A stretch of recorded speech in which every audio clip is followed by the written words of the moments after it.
Hello guys, welcome back to our channel Sahasramanvi. ఈరోజు మా ఇంట్లో వరలక్ష్మి వ్రతం అనమాట. మేము ఎలా చేసుకుంటామో మీకు చూపించబోతున్నాం. Let's go. ఫస్ట్ అయితే మేము మెయిన్ డోర్కి మామిడాకులు ఇంకా ఫ్లవర్స్తోని పెట్టేసినాం అనమాట. ఆ తర్వాత పూజ రూమ్ రెడీ చేసినాం అనమాట. అమ్మవారిని పెట్టడానికి, అలాగే గడపకు కూడా మంచిగా పసుపు పెట్టేసినాం. అండ్ ఈలోపు ప్రసాదం కూడా మా మమ్మీ రెడీ చేసేసింది. అండ్ పూజ కూడా స్టార్ట్ చేస్తున్నాం. ఇప్పుడు మేము పూజ చాలా బాగుంది, మీరు కూడా చూసేయండి. తాంబూలం పుష్పం ధూపం దీపం నైవేద్యం మా మనసారా ఇచ్చేమమ్మా దేవి నీ కోసం.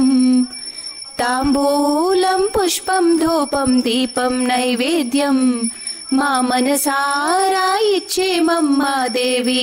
వారికి హారతి ఇచ్చేసి నైవేద్యం సమర్పించి మంచిగా మొక్కుకున్నాం అన్నమాట. ఈరోజు మేము రాఖీ ఎలా చేసుకుంటాం, ఎక్కడికి వెళ్తాం మీకు చూపించబోతున్నాం. ఇక్కడ మేమైతే మా నాన్నకి రాఖీ కట్టడానికి అన్ని సెట్ చేసుకుంటున్నాం అనమాట. మంగళహారతి తీయడానికి, అలాగే స్వీట్స్, రాఖీస్ అన్ని సెట్ చేసుకున్నాం. ఇప్పుడు నేను రాఖీ కట్టిన తర్వాత మా చెల్లి రాఖీ కడుతుంది. ఎవ్రీ ఇయర్ ఫస్ట్ నాన్నకు రాఖీ కట్టినాక మా నాన్నకి రాఖీ కట్టేస్తాం. చూడండి.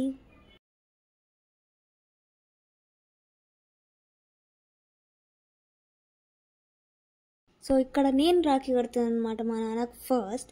అండ్ ఇప్పుడు మా చెల్లి రాఖీ కడుతుంది. దీని తర్వాత మేమిద్దరం కలిసి నాన్నకి మంగళహారతి ఇస్తున్నాం అనమాట. Watch it. నేను మా చెల్లి నాన్నకు మంగళహారతి ఇచ్చినాక నాన్నకు హారతి తీసుకోండు. ఆ తర్వాత రాఖీ కాబట్టి పైసా వసూలు ఫెస్టివల్ అంటారు, అట్లని మా డాడీ కూడా మాకు కొంత అమౌంట్ ఇచ్చిండు, నాకు మా చెల్లికి. అండ్ ఇప్పుడు మేము మా అమ్మమ్మటికి వెళ్తున్నాం. మేము మా అమ్మమ్మటికి అయితే వచ్చేసినాం. ఫస్ట్ మేమైతే మా రగన్నకి ఫస్ట్ అన్నకి రాఖీ కట్టినాం ఇద్దరం.